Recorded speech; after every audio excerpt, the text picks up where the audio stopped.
उम्र थका नहीं सकती, ठोकरें गिरा नहीं सकती, जिद हो अगर जीतने की तो परिस्थितियां भी हरा नहीं सकती।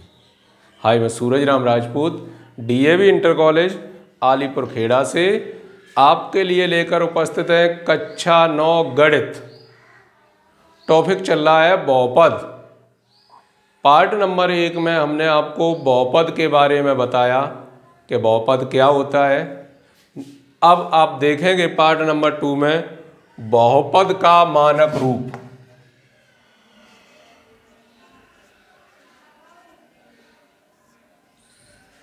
बहुपद का मानक रूप।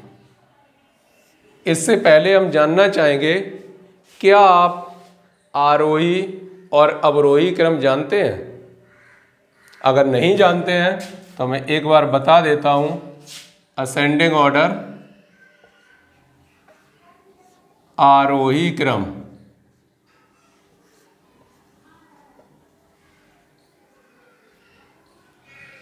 संख्याओं के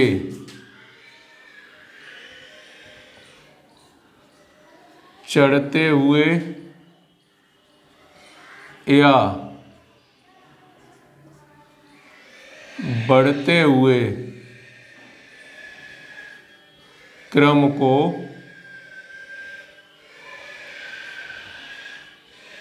आरोही क्रम कहते हैं। आरोही क्रम कहते हैं। जैसे 1, 2, 3, 4, 5, 6, 7, 8, 9, 10, 11।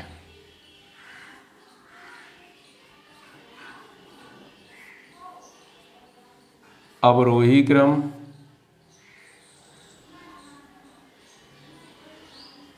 संख्याओं के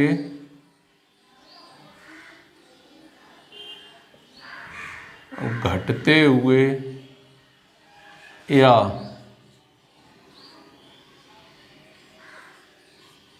उतरते हुए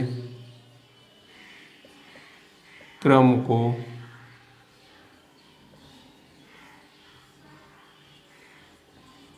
अवरोही क्रम कहते हैं। जैसे 10, 9, 8, 5, 4, 2, 1 ... तो आरोही और अवरोही का आपको ज्ञान होना चाहिए। हम जानना चाह रहे हैं कि बहुपदों का मानक रूप। यही है टॉपिक, बहुपदों का मानक रूप। तो जब चर x के पदों में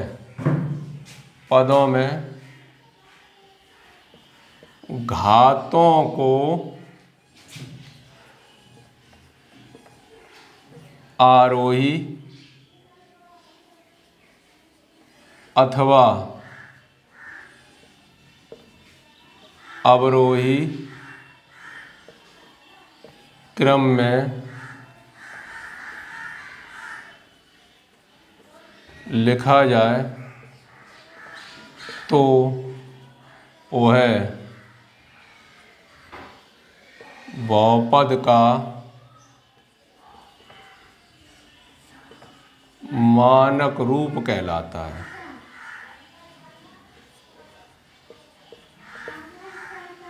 बहुपदों का मानक रूप कहलाता है। चर x के पदों में घातों को आरोही अथवा अवरोही क्रम में लिखा जाए तो वो बहुपद का मानक रूप कहलाता है। बहुपदों के बारे में हम आपको जानकारी दे चुके हैं। एक बार फिर से लिखते हैं कोई बहुपद। 2x² plus 5x plus 7। तो यहाँ पर आप देखना चाहेंगे चर के पदों में, यहाँ पर चर पर x पर पावर कितनी है? 2। यहाँ कुछ नहीं है तो कितनी है? 1। और इसके बाद क्या हो गई? 0। x power 0। तो ये कैसा है? घटता हुआ क्रम है। कैसा, अगर क्रम को देखेंगे तो कैसा है, अवरोही क्रम है। और बहुपद के रूप में ये क्या है, इसका मानक रूप है, ये स्टैंडर्ड फॉर्म में लिखा है।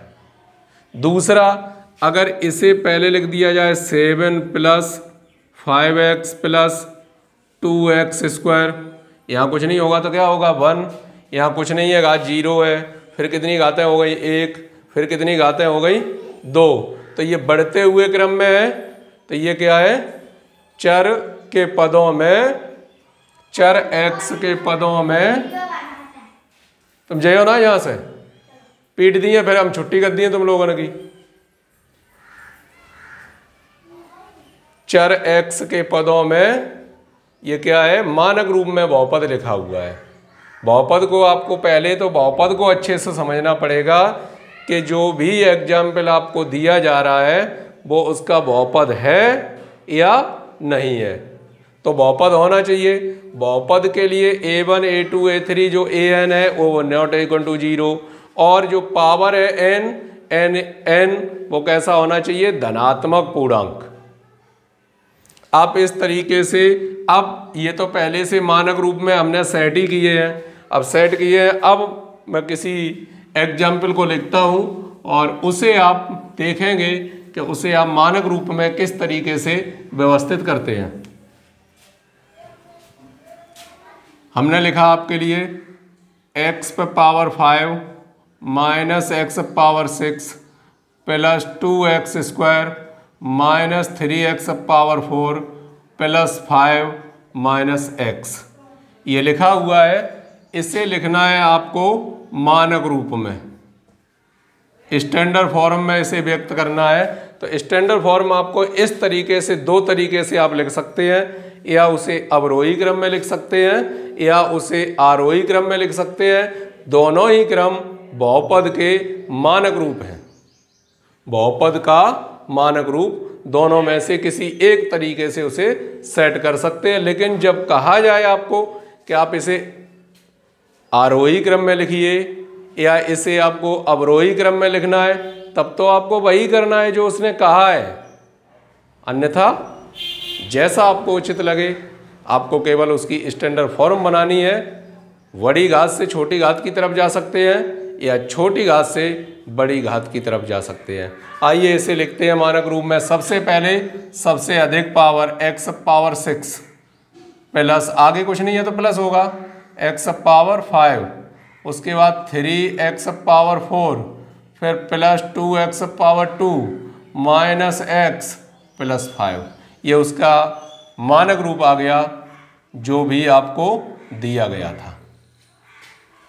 और किसी को देखते हैं, -3 plus 5x minus 6x² plus x power 7 minus 9x power 3 plus 2x power 4, इस तरीके से लिखा हुआ है।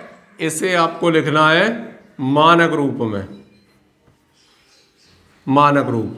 तो सबसे पहले सबसे बड़ी घात वाला, सबसे बड़ी घात ये है x पावर 7, फिर उससे छोटी पावर किसकी है, इसकी, प्लस 2x पावर 4, फिर उससे छोटी इसकी माइनस 9x³ फिर इसकी छोटी घात 6x² प्लस 5x माइनस 3। आपको चिन्हों पर भी ध्यान देना होगा। पावर को आप 7, फिर 4, फिर 3, फिर 2, फिर 1, यहाँ कुछ नहीं है, लेकिन ये माइनस चिन्ह, जैसा चिन्ह लिखा है वैसा आपको लिखना जरूरी है। तो ये इसका हो गया क्या, मानक रूप। अब आप आसानी से उसे आरोही अथवा अवरोही क्रम में व्यवस्थित कर सकते हैं, कर सकते हैं। आगे जो भी उनका गुणांक दिया जा रहा है उस गुणांक से आपका कोई लेना देना नहीं है। नहीं तो ये सोचने लग जाओ कि ये गुणांक कम है कि ज़्यादा, ये पहले आएगा ये बाद में आएगा।